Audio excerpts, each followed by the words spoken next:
Well, let's welcome Cameron Shenoy,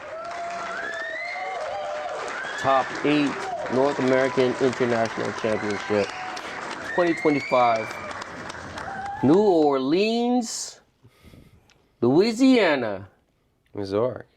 With Zoroark. Let's just start from the beginning. Why were you the only one to play in Zoroark in a field that everyone thought no one's gonna play this deck? I was just very comfortable with the deck after playing it with Liam at the last 2 regionals, which was pre-Shaman, and we had been talking about ways to adapt the deck or make it less reliant on Darmanitan because of Shaman, and a couple things kind of went through my mind. I was like, one, it seems like not a lot of people, like not everyone is actually playing Shaman, even though they're saying like Shaman, hurts a lot of Shaman stops the deck. Yeah, Shaman stops the deck. And then I found that the matchups that Darmanitan is like extremely important in, which is Raging Bolt, Eevee Box, and Goldango, like those decks are definitely not playing Shaman. So you're already like the matchups that's really needed in no one's playing Shaman. And then if against Gardevoir and Dragapult, if people are playing Shaman, I think the matchup is still fine enough without Darmanitan. And if they're not playing the Shaman, then just wrap it up at that point. But that's kind of why. And I just thought going into a tournament where everyone has usually like suboptimal decks, I can trade and get to do everything I want to do every turn. Okay, so you went for a deck that's fairly consistent into a meta that's slow, and people gave Zoroark no thought, so they didn't put in Shaman. So you got like the perfect storm kind of thing going. Yeah, and I had like a slightly different list. Even if they knew the list from like the previous 2 events, there was a decent amount of changes, and there were just several players, including very good players, who after game 1 they were like, I didn't even know what you were doing. I definitely misplayed game 1, and it's like, okay, well, I already stole game 1 from you. If you just don't play again, we don't finish game 2, or you just have a slow start, I'm going to win game 2 as well. So it just definitely caught a lot of people by surprise, and they weren't prepared for it. Do you think in your streamed match, right? In your cut, right? Do you think that was Jose? I think it's Pedro. Pedro, that was Pedro. Tura. Yeah. Right. Pedro. Do you think he was like, at some point he was like, I can't beat this. I'm just gonna hit you. Like I give up. Did he? What did he say? I don't know if he just didn't realize. Like sometimes there's like so much going on with the deck that even though maybe like some people didn't make the same mistake, there were like people during the tournament, like they would go down. I would go down to 2 prizes, and they would like think really hard and then do something, and I'd be like, oh, boss Darmanitan. They're like, oh, I forgot about the Darmanitan, or like, oh, I forgot the Rage. Like there's just so many things. Oh, you got monkeys, you got Turos, and just like there's so many things going on that I think it's very easy to just be like, I hit you, and then you're like, oh, powerful Rage. So I think he just forgot, and I was a little thrown off. I was like, wait, did he just attack me? Because I thought he was gonna jet headbutt me. So I think it's too much going on for people, especially when they haven't practiced against it, right? Yeah. We were all bugging out, sitting there watching the stream, going like, is there a reason for what is like? What are we not seeing? Like maybe he has a secret thing to it, and we're like, I think he just loses. Yeah, I think that's what happened game 2 as well. Like he promoted the Dragapult, he missed the Fire Energy because he had a Luminous attached. He hit a Luminous, so if he attaches another one, obviously his Dragapult doesn't do anything. And I was thinking in my head, I had a lot of outs, and I was like prepared for it. Like Iono plus knockout, I was like, why didn't he just retreat into Charizard, attach the Luminous, and just knock out, and then just hope I don't hit it? Yeah. I still had like 2 trades. I was like thinking about it. I had quite a bit of outs, but he didn't even try. And I think it was just like he was just like focused on the Dragapult that he didn't even like think, or maybe he just thought it was over anyways. I don't know what was going through his mind, but I think it was just he was definitely not the only person to do that or to read my cards, even though Zoroark had been out for a couple months. Which, because you're not just reading that card, right? Yeah. You're reading that card plus the card behind it, and maybe like all the cards behind it. Yeah. Rigid And Band. Rigid Band. What does Rigid Band do? Oh my god! I don't take a knockout. I mean, there were good players. I think like Owen Kamerman. I had a Rigid Band attached to a Zorua, and then he like usually Raging Bolt 1 energy, and then he like looked at Rigid Band and he's like, I'll do 2. He removed 2 energy. I was like, I'm not gonna say anything to him, but I was like, well, Rigid Band only works if you're stage 1. So it's just like, yeah, a lot of cards like that. Even Rigid Band, people didn't know. Everyone wanted to read what Rigid Band did. Yeah. Luckily, no one made a mistake. Like if people were very close to being like, with Raging Bull, 4 knockout, and then they'd read it and they're like, oh no, wait, hold on. I discard a 5th one before I actually like finish my attack. But like even things like that, like people were just not sure what was going on. Yeah, which is really cool. I think, again, going into that tournament, you were the only one probably we thought was skilled enough to play that deck in a way out of the crew here to even make it make sense. The thing is, there's a bunch of seniors I think jumped on your deck. They had a horrible time.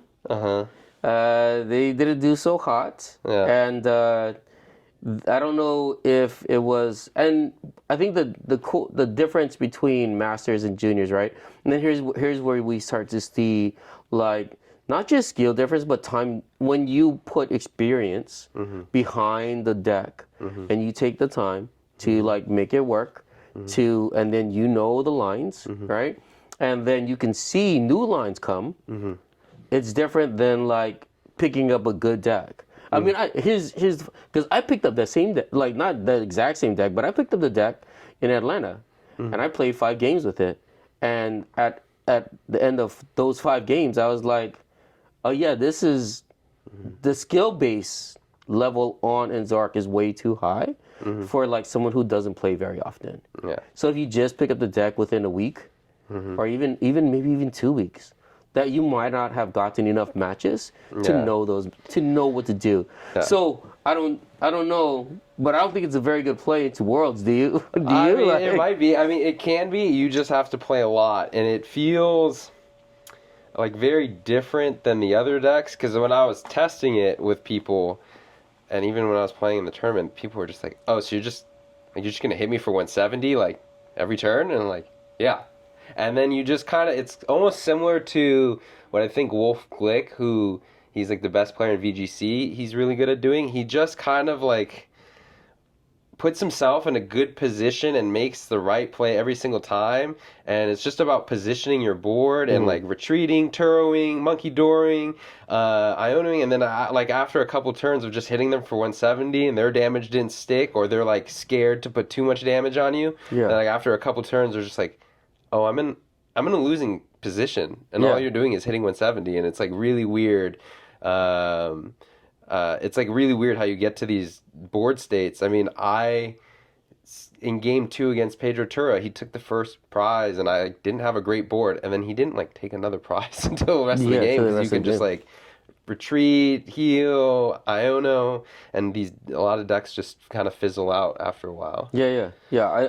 I saw that there was great potential in like hitting something for 170, and then they have to 2-shot you. Yeah. And they're like, I can't hit into that. Yeah. I have to go chase something else, and that's a 1-prizer.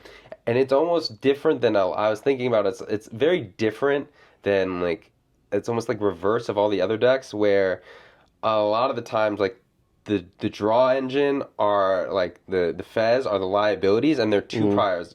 2 prizes. My liabilities are 1-prizers. So like if you go for them, and sometimes people would just be like, oh, boss your Darmanitan, boss your Rush Ram, and it's like, okay, But now you're on the auto franchise now, and you still have to deal with this very big Zoroark that can take 310, and it's almost like a kind of like a flip on what most decks are doing, and it's like, oh, I actually don't mind if you go for the Darmanitan. Like when he went for the Darmanitan, Pedro, and several people did it, where he's just like, I'll gust the Darmaka, and then goes down to 5, and I'm like, and you still got to go through 3 Zoroarks. Yep, 3 Zoroarks. Yeah, it's still. It's too hard. Yeah. Yeah, it was very interesting. I think the deck is great. Maybe you're right. Maybe it's in a good position for Worlds. Do you plan on adding to it? What would it get? I know we're gonna give out all your secrets here, but what does it get for like the new set? Does any of the cards help it? I think like the main one that really helps is I forget if it's the exact name, Air Balloon, because it gives 2 less retreat to things, and you don't need Ends Castle. There are like a lot of times where you cannot trade the Ends Castle, or I would like prize one of the Ends Castle, and it gets a little sketchy because late game, what decks like Gardevoir are trying to do, they're trying to like CC up your liability, which is Reshiram, bump your stadium, and then start sniping with Screamtail. And so and then they'll Iono, usually you're like, oh, I have the Ends Castle in hand, they Iono it out of your hand. But this way you can I'm just going to attach the Air Balloon so you can't Iono it out of my hand. I don't have to like hold on to this resource for the entire game, and I can just put it down. It also helps with, Zoroarks. They also have 2 retreats, so you can't always have all your Zoroarks powered up, so it allows you to retreat those. Just mobility with the deck, I think, helps. Past that, not much. I don't know. I haven't seen too much from the new set. But I think it's kind of fine. Like the new deck, the new card that everyone's talking about, Jellicent, it does like item lock and does like 80 damage or 80 something. Damage for item lock. I think it's weak to dark. So okay. It's That makes sense. weak to dark, so like I'm not. So you're not worried about being item locked? Not, and I mean, in this PP up doesn't. I mean, you shut off Ends PP up, but then you see I think there's a lot of decks where they try to Badoo you early, and if I already have Zeruas down, it's like, all right, I'll Serrano, I'll trade a bunch, I'll attach, even if I miss, go ahead, Badoo me again, okay? Yeah. With Rigid Bandit, it does nothing. You're not even like racking up ping damage on me, and then I'll trade again next turn, I'll attach, and the deck only has 14 items, 13 items, like. Okay, so it's not item heavy enough to make those things kind of matter. You can, maybe you do a knockout, and then now I have 0 energy on board, and now you caught me kind of without energy, and I can't use Ends PP up, but like that's a very specific situation that you kind of have to navigate Zoroark 2 to get them in those spots. Yeah. Let's talk about the tournament. Did you have fun? I mean, it's fun when you win. Yeah, it was a lot of fun. Almost everyone was very, very nice. Obviously near the end, not to say that they weren't nice, but, everyone's just a lot going, a lot riding on the games. Everyone's trying to win, but, played Ryuki on my winning end. He was very nice. So I had a lot of fun. There's always tons of stuff to do in New Orleans at the ICs, so it was a good time. New Orleans was fun. Everyone was there. There's a lot of folks there. Yeah. The whole Team Tabletop Village did really well. Everybody was day 2. Top 64 all better. Top 64 or better. Yeah, Lee, Abon, Cal. Cal. They all did great. Yeah. The kids did great. Mm-hmm. Yeah. So good job. Thank you. What next? You have any shout outs? Shout out mainly to One Tabletop Village and all my coworkers. I'm the main person running off to these tournaments, so them holding down the store. I couldn't do it without them, and really to Liam, I mean, the entire lead up to the tournament, even though he didn't end up playing Zoroark, and he was telling me, like, I don't know if the deck's that good. Just every day I would come up with an idea and text him and through Discord and be like, hey, what do you think of this? And he would just kind of talk with me, and he just did it constantly, and all the way up until like the night before, where I changed the list like 10 times before I finally submitted it. So yeah, shout out to everyone that helped me get there. Shout out to Liam and the Trash Lunch Trash Lunch Podcast. The only TCG podcast. The only Pokemon podcast. Yeah, so shout out to those guys. Well, congratulations, man. I think a job well done, well deserved win. And now we go to Worlds. Yeah. You ready? I'm very excited for Worlds. There's like a tweet going around about Tord where someone, I forget their name, they had asked Tord, "Oh, how do you feel?" And he's like, "This is the most prepared I've felt like in a really long time." And that's kind of how I feel right now too. Yeah, all right, we're ready for Worlds. Watch out, here we come. Don't watch this podcast or you learn too much about how Cam's gonna beat you at Worlds. All right, thanks for tuning in. Peace out.